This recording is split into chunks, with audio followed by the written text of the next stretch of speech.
I'm here for sour grapes. The fact that, Nkateko and Caesar were just lovey dovey and just enjoying themselves, and, you had people in their feelings, and it's like you're making out with your partner, but you didn't expect your ex to be doing the same.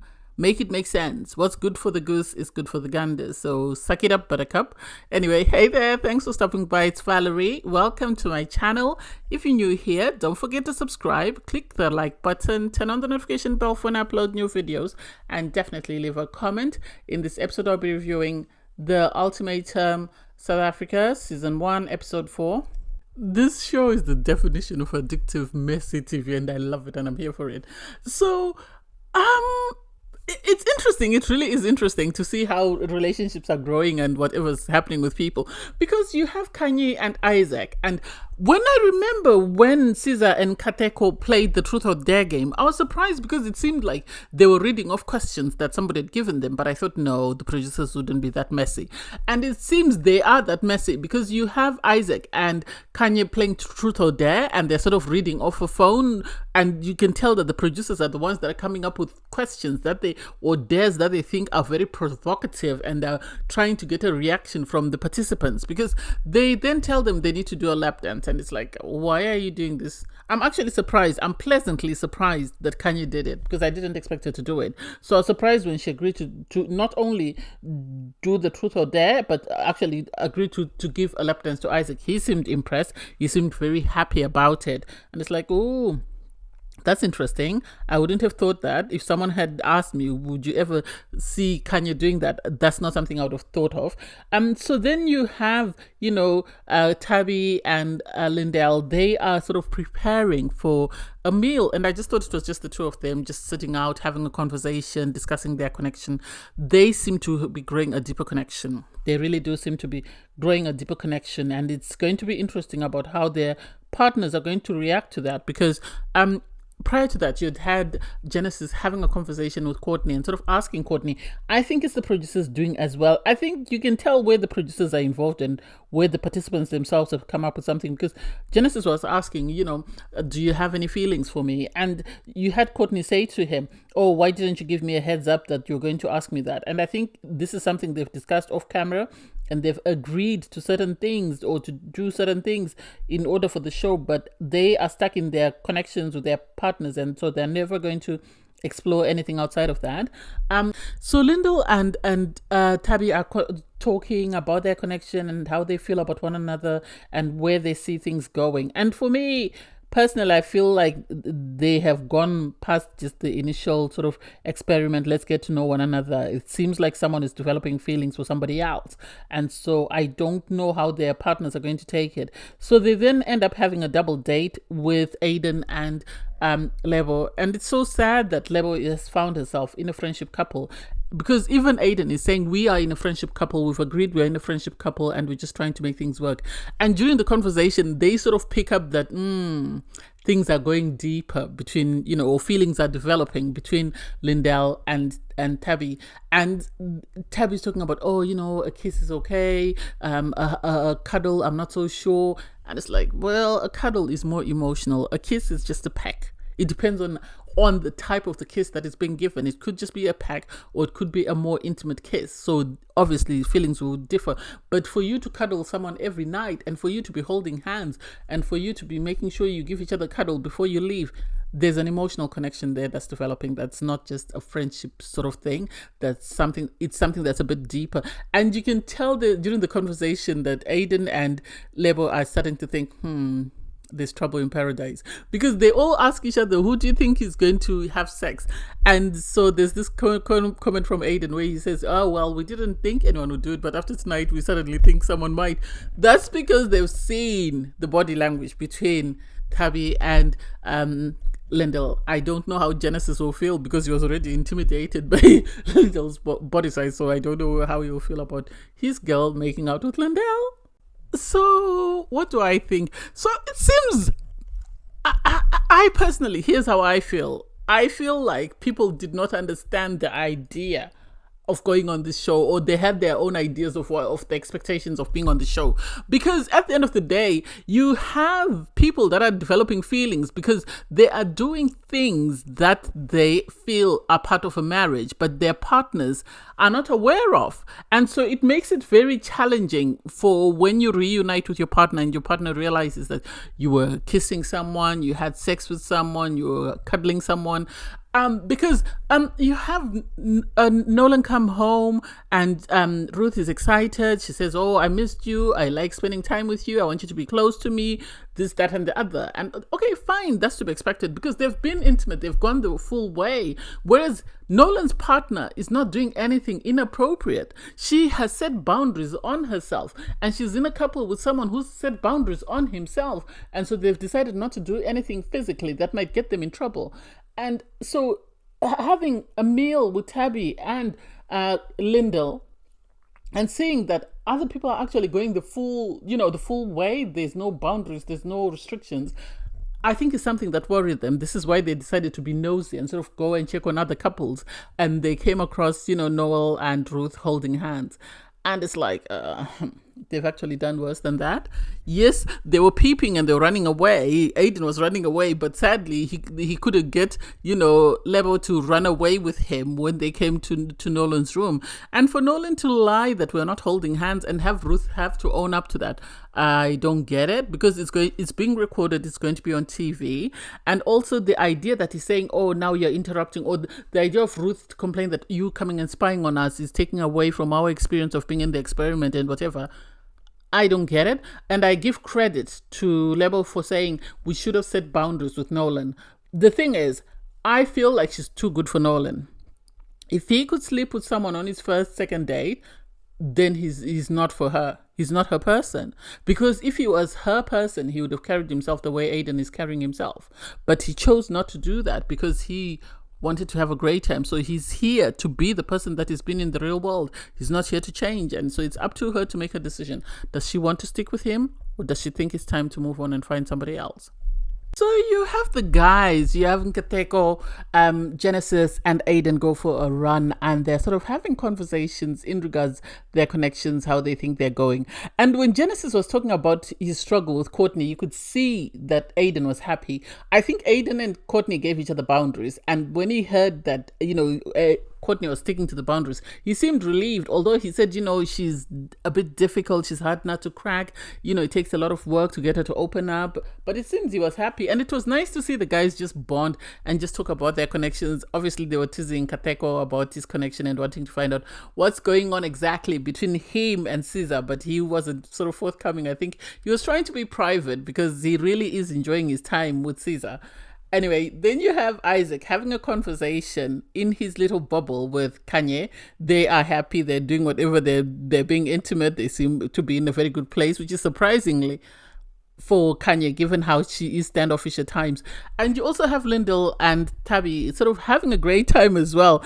And out of the blue, you have Isaac say, "Oh, I want to go outside." I think the producers saw Kateko and Caesar outside messing about, and so they told Isaac, "We need you to go outside and be the one that catches them," because he then saw the two of them having a great time, just having an intimate moment. They're having a stroll, they're playing piggyback, and for Khanya to body shame somebody's not good. I didn't like that. For her to say, "Oh, can he manage to carry her?" Because obviously Kateko is her partner and she's not happy that he's being intimate with someone. Yes, she tried to downplay that connection when she was saying they're both very fake. So the idea that they seem to actually be developing something is something she wasn't expecting.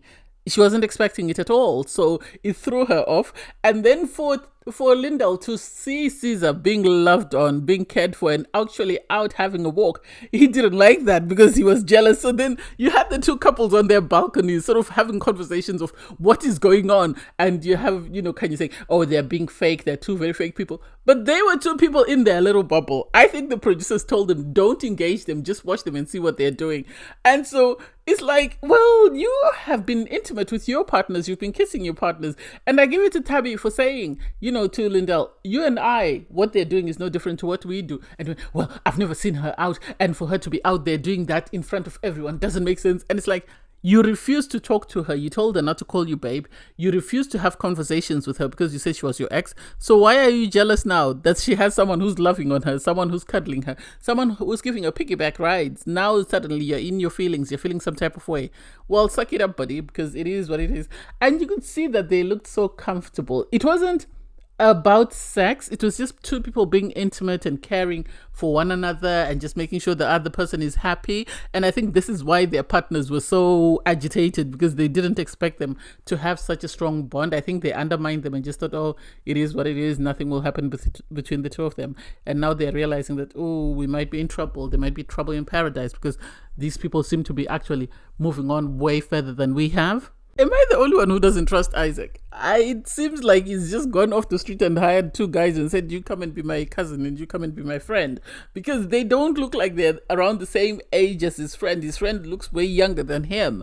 I like the fact that they were asked very thought-provoking questions towards Khanya, but it was a waste of time because she's very defensive.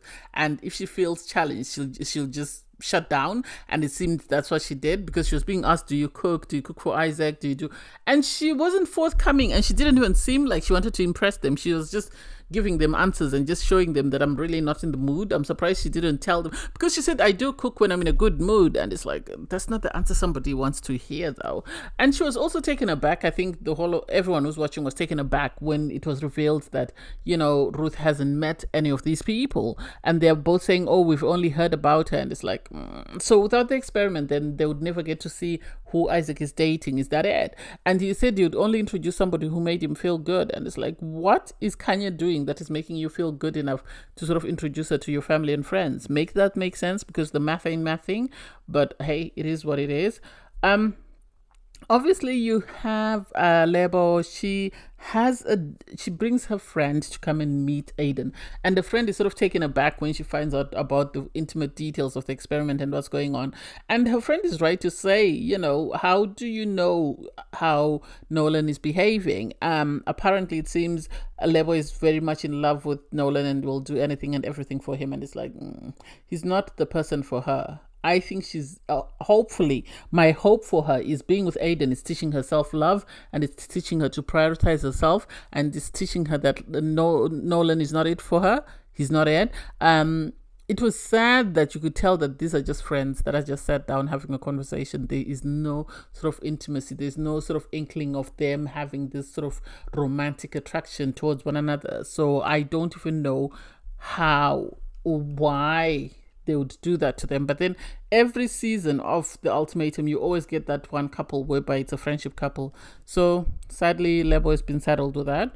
It's at least on the bright side, Aiden has been a very good and very polite and very supportive. That's the bright side of it. But otherwise, if you talk about emotionally, romantically, sadly, Lebo is not gaining anything. Not at all. The conversation between Khanya and Isaac is just going round the same old topic, and they're not getting anywhere. So I don't even understand why they continue to have this discussion about what makes an ideal wife. I think Isaac wanted to hit it and quit it. Now that he's starting to see the fault in Khanya. I think he should have got to know her first before he decided to hit it and quit it. But hey, it is what it is. You have the couples go on a group, yoga session. So you have Nolan is there with Ruth. You have Kateko is there with Caesar. You have Courtney and Genesis there as well. And so it was nice. It was nice, in my opinion. I think the producers are trying to break the ice, because you have Genesis and Courtney, they're at a standstill. They can't move forward because of the struggle that they're facing. You have people like Kateko and Caesar have a connection, but they're worried about their partners and how their partners will feel if they do anything inappropriate.